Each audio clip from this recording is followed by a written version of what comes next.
변호사들이 모든 사건 해결사인 줄 알아요. 이거 미디어가 잘못됐어요. 허구가 많이 들어가 있는데 의뢰인분들도 그렇게 해결을 하는 줄 알아요. 1,000원짜리 변호사? 그렇지 않습니다. 채무자들은 파산하고 회생해버리면 그만인 거예요. 미리 이거를 진행을 하는 부분이 좀 필요하지 않나.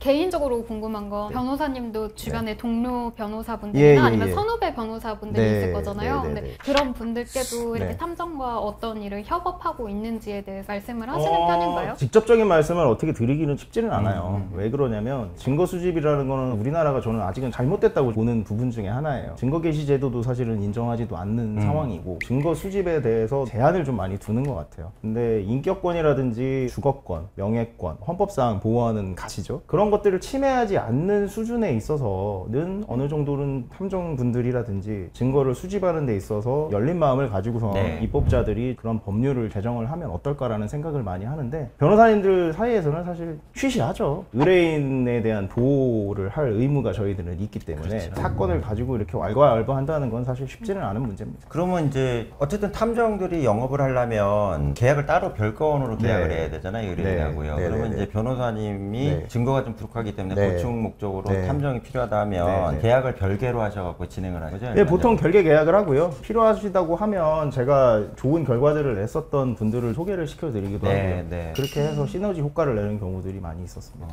그러면 이제 보고라고 하긴 좀 그런데 자료를 이렇게 올 때 체계적으로 와요? 아니면 그냥 막 닥친 대로 오면 변호사님 정리하고 그러셔요? 개개의 능력에 따라서 다른 것 같아요. 아, 그래요? 그래서 좋은 탐정분을 만나셔야 돼요. 이게 너무 천차만별이세요. 그러면 변호사님께서 생각하시는 좋은 탐정이라는 게 저는 이제 의뢰인분들도 그러는데 변호사들이 모든 사건 해결사인 줄 알아요. 이거 미디어가 잘못됐어요. 제가 뭐 나가가지고 이게 뭐 해결해주고 이의 있습니다 이런 거 절대 아니거든요. 1,000원짜리 변호사? 그렇지 않습니다. 너무 재밌어요. 너무 재밌기는 한데 허구가 많이 들어가 있는데 의뢰인분들도 그렇게 해결을 하는 줄 알아요. 그런 분들이 계세요. 저는 그런 사람은 아니고 오히려 탐정분들이 그런 일을 하는 분들이다 라고 좀 소개를 많이 해드려요. 다른 방향으로 좀 샜는데 시간, 장소, 뭐 어떤 수단 뭐 이렇게 해서 정리해 주시는 분이 계시고 그게 아니고 막 중구난방으로 이렇게 한번 지파열로 묶어가지고 보내주시고 이런 부분들이 차이가 엄청 있다는 약간 거죠. 개개인의 성향에 따라서 조금 다를 것 같아요. 네, 많이 다릅니다. 그러면 이제 또 여쭤보실 때 요즘에 경찰 출신이나 뭐 국정원 출신 탐정도 많아지고 하고 계시죠. 전에 공무원이나 조사 업무를 공적으로 하셨던 분들하고 완전히 민간인 출신으로 탐정 면허 따서 그러신 분들도 계시고 약간 성향이 틀린가요?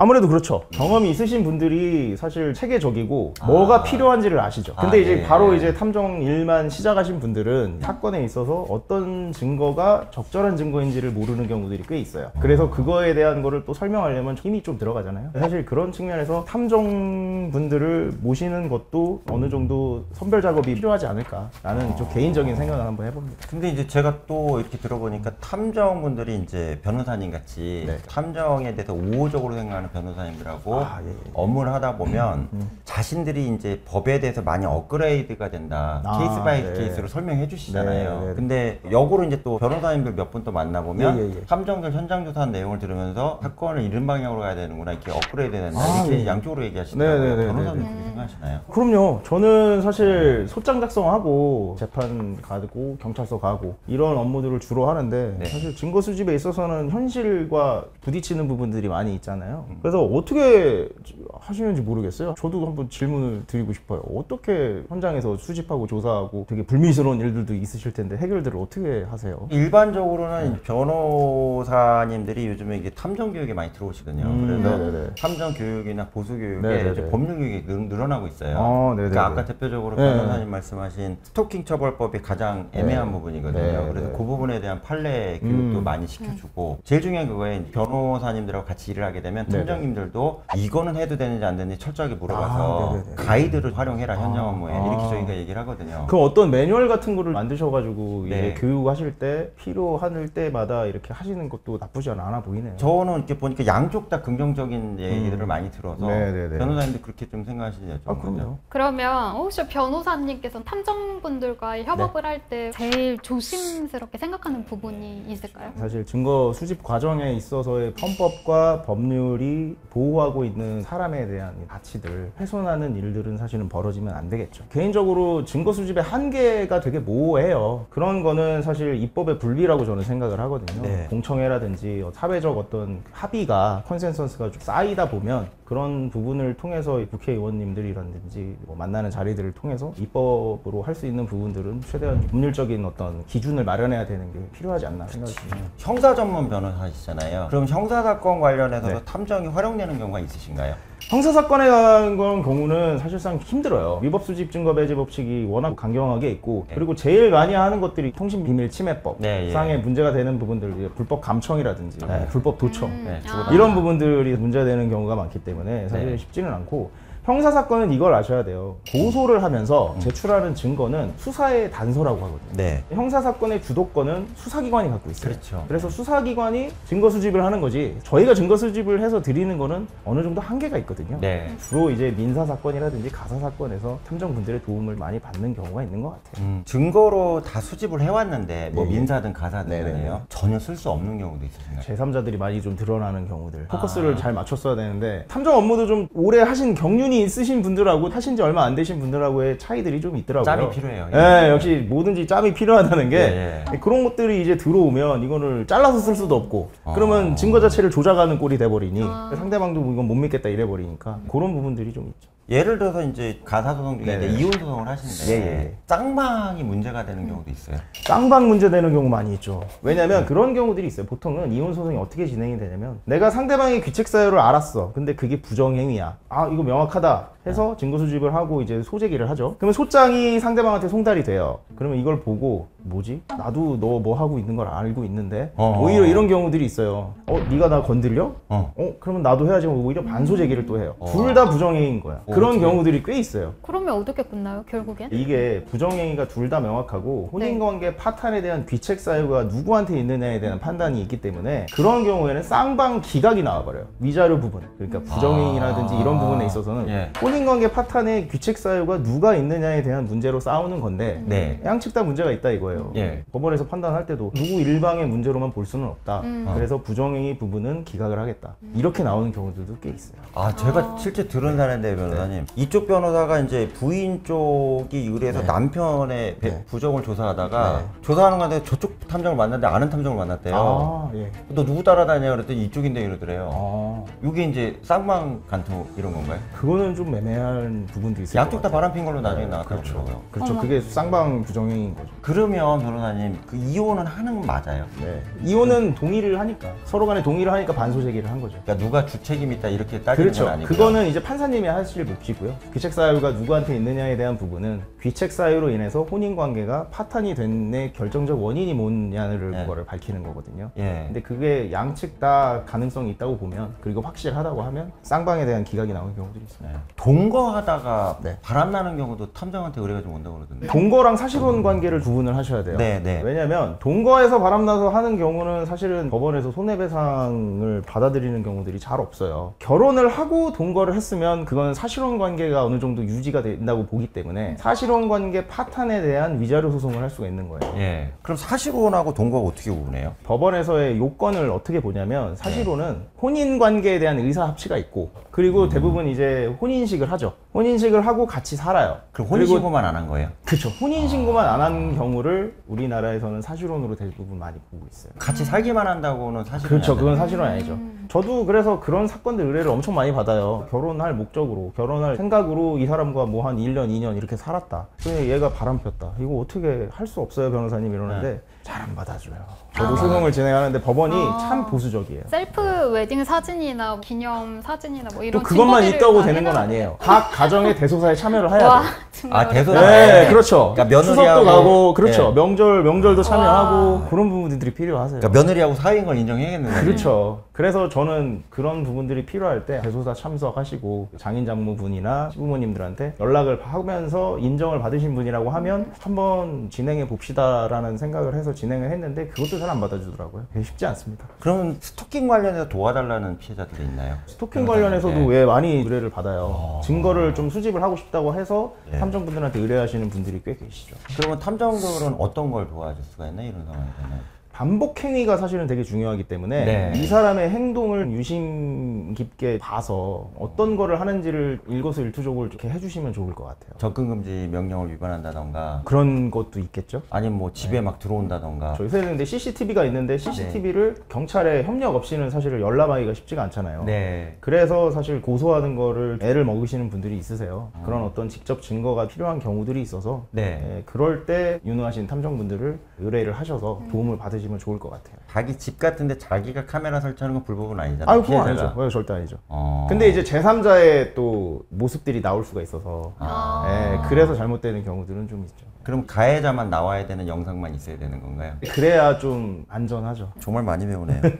그러면은 변호사님은 평상시에 네. 탐정 업무에 대한 궁금증이 없었나요? 아니요, 많죠. 현장 조사하실 때 애로사항이라든지 이런 부분들에 대해서는 한번 좀 궁금해요. 어떻게 행동들을 하시는지. 그 탐정분들이 말씀 안 해주세요? 변호사님한테? 맨날 힘들게 잠도 못 자고 있고 뭐 이런 소리만 제가 좀 많이 들었거든요. 네. 간단한 얘기만 좀 들었어서 뭐 어떤 구체적인 사실 관계가 있으신지 좀 궁금하긴 합니다. 탐정들 같은 경우에 이제 변호사님이 의뢰를 하면 그 증거를 맞춰줘야 되잖아요. 아, 그렇죠. 민사 쪽이니까. 네. 그러니까 뭐 소위 말하는 이제 뻗치기로 하겠죠. 저희 말로. 근데 언제까지 기간이 또 있는 거고. 계약 기간이 뭐 있으니까 네, 네. 그 기간 내에 해야 되는 거고 또 이제 급행으로 필요한 증거도 있으시다고 그러대요. 아, 그쵸. 그게 네. 이제 증거보전 신청은 사실 CCTV를 따려면 요새는 2주면 다 사라져요. 그런 급박성이 있는 경우는 어떤 사실을 확실하게 좀 그 필요한 경우들이 있죠. 저는 이제 대한변협의 공식적인 입장을 여쭤보는 게 아니고 네네네. 대한변협의 공식적인 입장을 제가 말씀드리면 큰일 납니다. 네, 그러니까 어쨌든 이제 일선에서 네. 솔직히 변호사님도 큰 돈은 아니지만 예. 소액 받아가면서 어려운 분들 도와주시는 걸 많이 하시잖아요. 네, 그렇죠. 저희들이 변호사들은 공익의 의무가 있어서 네. 그런 것들을 많이 하고 있죠. 지금 상황에서 놓고 봤을 때 탐정들이 받는 보수에 대해서는 잘 모르시잖아요. 제가 정확히는 몰라요. 네, 근데 이제 어쨌든 집단은 존재하니까. 네네네. 근데 향후 이제 우리나라 법률 시장이나 피해자의 민사적 지원을 위해서 탐정의 이제 어떤 법률 전문가들 협업에 대해서 그게 계속 좀 확대되고 좀 전문화된다 이렇게 생각하시나요? 아, 저는 그렇게 돼야 된다고 봐요. 요새는 피해자분들에 대한 피해 구제에 대해서는 우리나라가 소홀하지 않은가라는 생각을 많이 해요. 소홀하죠. 그런 부분들에 대해서는 다시 한번 생각해 봐야 될 것 같고 제가 사실 돈 받는 업무들도 많이 하잖아요. 채무자들은 파산하고 회생해버리면 그만인 거예요. 근데 얼마 없는 돈이라도 이 사람을 믿고 빌려줬는데 그리고 믿고 투자를 했는데 이게 망가져 버리면 사실 회수할 길이 없어서 이런 채권자들 보호에 대해서는 왜 신경들을 쓰지 않나 비대칭적이지 않나라는 생각을 비슷하게 많이 하고 있습니다. 은닉자산 추적이나 네네네. 재산 추적 같은 경우 탐정 투입하시나요?